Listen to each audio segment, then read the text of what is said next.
ముమ్మాటికి అవి కూల్చివేతలే. ఇసుక దోపిడీ కోసమే చెక్ డ్యాంల ధ్వంసం. ప్రభుత్వం ఉపేక్షిస్తే మరింత నష్టం. ఇలాంటి ఘటనలు నా జీవితంలో చూడలేదు. నీటి ప్రవాహానికి వ్యతిరేక దిశలో అవి కూలాయి. ఇసుక మాఫియా తప్ప వేరే కారణం కనిపించట్లే. రంధ్రం చేసి జిలిటన్ స్టిక్స్ పెట్టి పేల్చేశారు. ప్రభుత్వం వెంటనే వారిని అరెస్టు చేయాలి. యుద్ధ ప్రాతిపదికన దర్యాప్తుకు ఆదేశించాలి.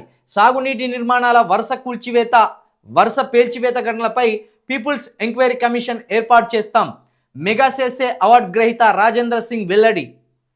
తనుగుల అడవి సోంపల్లి గ్రామాల్లో ధ్వంసమైన చెక్ డ్యాంల పరిశీలన. కరీంనగర్ జిల్లా జమ్మికుంట తునుగుల చెక్ డ్యాం వద్ద మాట్లాడుతున్న water man of India doctor Rajendra Singh.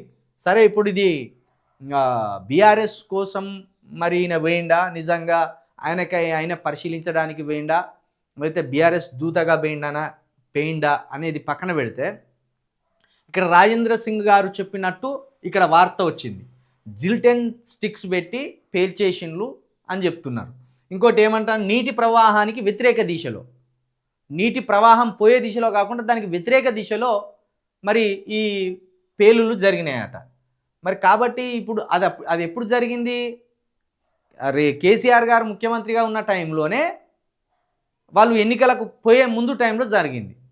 మరి దీంట్లో ఏమన్నా కుట్ర ఉన్నదా, మరి ఏమన్నా సమాజ విద్రోహ శక్తులు వీటికి పాల్పడ్డరా, లేకపోతే ఇసుక దోపిడీదారులే పాల్పడ్డరా అనేది ఈ ప్రభుత్వం నిగ్గు తేల్చాలి.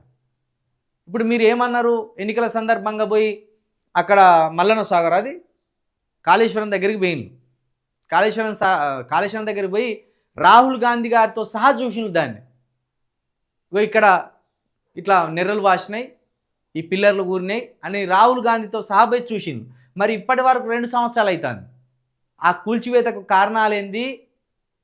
అది కూల్చివేతలా, లేకపోతే కాంట్రాక్టర్ లోపమా, నిర్మాణ లోపమా, దేని లోపం అనేది ఇప్పుడు 2 సంవత్సరాలుగా ఈ ప్రభుత్వం గుర్తించలేకపోయింది. మరి ఇప్పుడు వాటర్ మ్యాన్ రాజేంద్ర సింగ్ గారు పోయి అవి కూల్చివేతలు అని చెప్తున్నట్టు ఒక వార్త రాసుకొచ్చింది.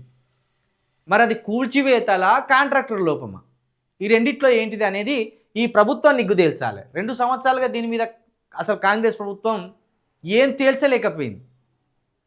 కానీ అదే కాళేశ్వరం పేరు మీద మాత్రం ఖచ్చితంగా వీళ్ళు బెనిఫిట్ పొందింది. ఓట్లు దండుకోవడంలో కాంగ్రెస్ ప్రభుత్వం బెనిఫిట్ పొందింది. కానీ కాళేశ్వరం కూలడానికి కావచ్చు, లేకపోతే కాళేశ్వరాన్ని ఇప్పుడు water man doctor Rajendra Singh గారు చెప్తున్నట్టు కూల్చివేషన్లా అనే దాన్ని నిగ్గు తేల్చడంలో ఇంతవరకు అసలు ఈ కాంగ్రెస్ ప్రభుత్వం ఏం సాధించలేదు. ఆ విషయంలో కూడా ఫెయిల్ అయిపోయింది.